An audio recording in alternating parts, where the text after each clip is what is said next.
शिवप्रतिष्ठान हिंदुस्थानचे संस्थापक संभाजी भिडे गुरुजी यांच्या नव्या विधानावरून माध्यमांमध्ये पुन्हा एकदा गदारोळ उडाला आहे। दांडिया, नवरात्र आणि गणेशोत्सवाबाबत त्यांनी नुकत्याच केलेल्या विधानावरून पुन्हा एकदा चर्चा सुरू झाली आहे। दरवर्षीप्रमाणे शिवप्रतिष्ठान हिंदुस्थान आयोजित दुर्गा माता दौडीच्या पहिल्या दिवशी नवरात्रीच्या पहिल्या माळेनिमित्त ते आज सांगलीत बोलत होते। यावेळी त्यांनी दांडिया, नवरात्रोत्सव, हिंदू समाजाची निद्रितावस्था या विषयांवर भाष्य केलं। देवानो, हे जे आपल्याला शिवाजी महाराजांनी सुचवलंय ते हिंदू समाजाला जगाचा बाप बनण्यासाठी अत्यंत अत्यावश्यक असलेला हा मार्ग आहे।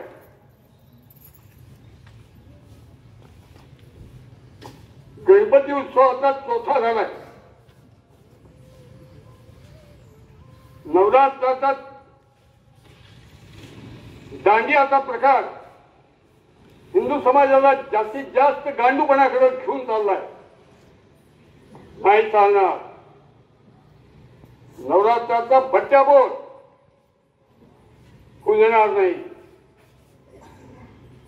काही माता भगिनी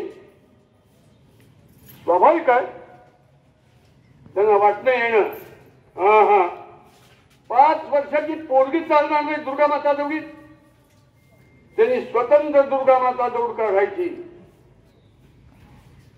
ह्याच्यात नाही यायचं, याचा बट्ट्याबोळ आणि वाटोळ आपल्याला करू द्यायचं नाही। ह्या कार्यक्रमाचं हा सगळे सामाजिक कार्यक्रम आहेत, ते करमणूक, मिरवणूक आणि मिळवणूक याच्यासाठी राबवले जात आहेत। आपल्याला तो नाश करू द्यायचा नाही या दुर्गा माता दौडीचा। मी पोलीस अधिकाऱ्यांना सुचवणार आहे, जिल्हा पोलीस प्रमुखांना काय आणि गावच्या पोलीस, आम्ही जनावर आणि आमच्या पाठीवर हाकत चाललेत गुराखी, असे पोलीस लोक आहेत आम्हाला। पोलिसांनी डोक्याला घातलंच पाहिजे। दुसरी गोष्ट, त्यांनी पळलंच पाहिजे। ही दुर्गा माता दौड आहे। चालला चालला लमानांचा तांडा, एका गावाहुनी तुझ्या गावाला, असा प्रकार नाहीये। पळलंच पाहिजे सगळ्या जमावात। असो, जेव्हा आपण हे जे करतोय ना, तो आपल्या समोर एक उद्दिष्ट आहे।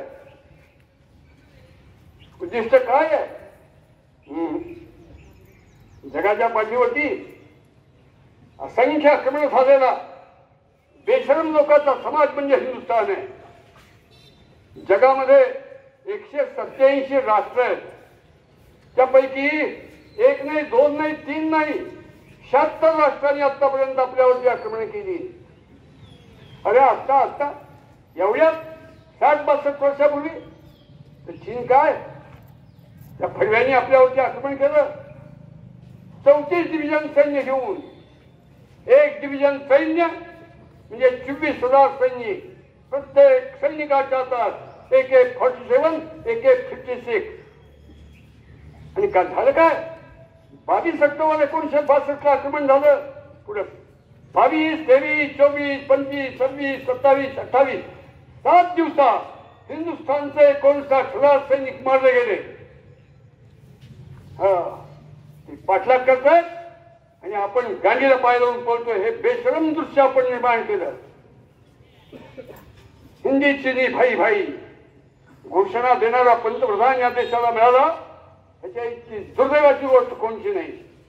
हिंदू मुस्लिम भाई भाई असे निखळ शत्रू, वैरी, गनीम करतात का? त्यांना भाऊ, आणि जे भाऊ आहेत त्यांना वैरी।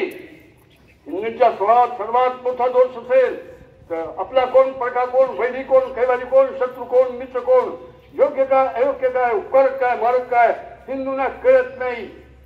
मूर्ख प्रजा। आपल्याला शिवाजी महाराज, संभाजी महाराजांच्या रक्तगटाचा देश उत्पन्न करायचा आहे। ती करण्याची ताकद आई तू आम्हाला दे। विश्वाचा बाप म्हणून जगणारा हिंदुस्थान उत्पन्न करण्यासाठी हा धंदा आहे। हे राजकारण, सत्ताकारण, अर्थकारण, शूद्र जगण्याच्या सुद्धा लायकीचे नाही ते विषय. आपण करतोय ते काम भारत मातेचा विस्कटलेला शेकडो वर्षापासूनचा संसार विश्वाचा बाप म्हणून जगेल अशा ताकदीचा बनवण्याचा उद्योग म्हणजे आपलं काम आहे. पहिल्या दिवशी आपण आईच्या दारात आलोत. आपण आईला मागूया, आई अति आर्ततेने तुझ्या दारात आलो. जगात सर्वात सर्वात लेकरांच्या वरती माया करणारी जर व्यक्ती कोणी असेल तर आईशिवाय कोणीही नाही. हे लक्षात घेऊन तू आमच्याकडे आमचं मागणं साकार करेल अशा ताकदीचं आम्हाला वरदान दे. आपण पहिल्या दिवशी आईच्या पायाशी आलो. आरती सगळ्यांनी म्हणायची.